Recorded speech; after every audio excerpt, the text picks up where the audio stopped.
ललका पियर का एके में मिला के डाल देबो भीतरी ले ठेपी हटा के।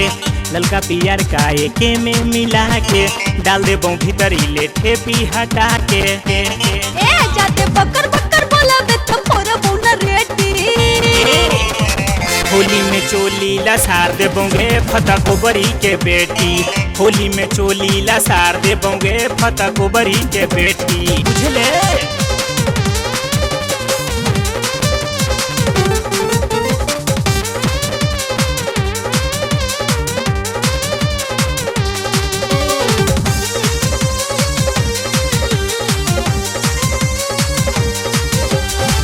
आज न शाम ढले दे होली में हीटर जले दे। अच्छा भीतरी ना डलबई बेटा हिक भर परे माले दे।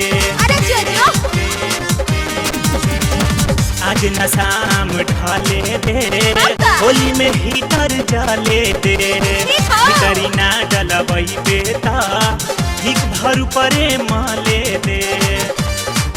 ए पी के दारू करही तमाशा पापा से कहबो कि घर जतो दादा। पी के दारू तू करही तमाशा पापा से कहबो कि घर जतो दादा। चाहे कुछ हो जाए बाकी रंग देबो पेटी। ए होली में चोली लसार देबोगे फता गोबरी के बेटी।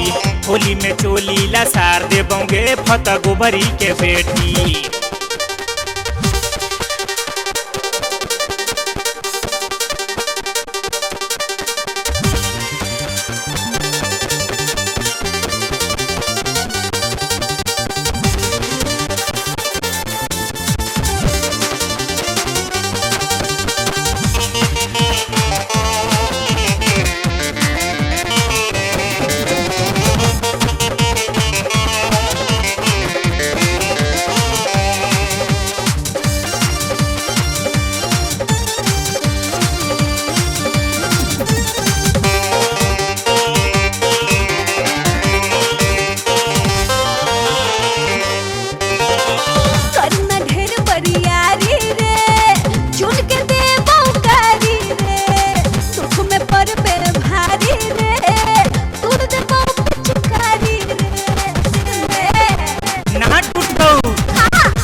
के मारी ना त तोड़ देबो खिड़की।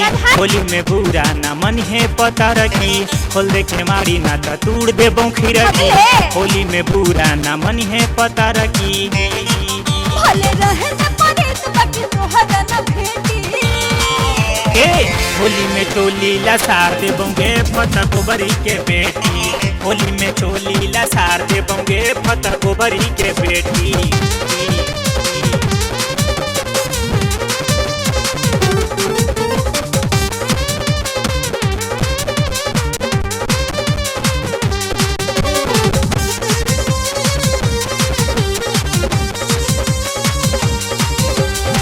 पढ़े से मोबिल टमाइत है तोरा न कुछो बुझाइत है।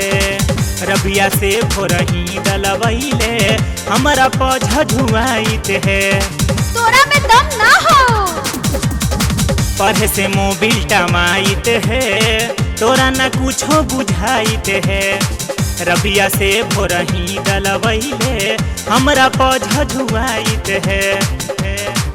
हाँ सुन रे वीरेंद्र राणा तोरा पढ़ारम हमर समान है या कुछो हम करम सुन रे वीरेंद्र राणा तोरा पढ़ारम हमर समान है या कुछो हम करम तोरा सटकल सामान पबुमान बड़ी बेसी ए होली में चोली लसार दे बंगे फता गोबरी के बेटी चल हट। होली में चोली लसार दे बंगे फता गोबरी के बेटी चुप कर। हल्का पियर का एके में मिला के डाल दे बं भीतरी ले ठेपी हटा के ललका पियर का एके में मिला के डाल दे बं भीतरी ले ठेपी हटा के ए जाते बकर बकर बोलाबे तो फोरा बोना रेटी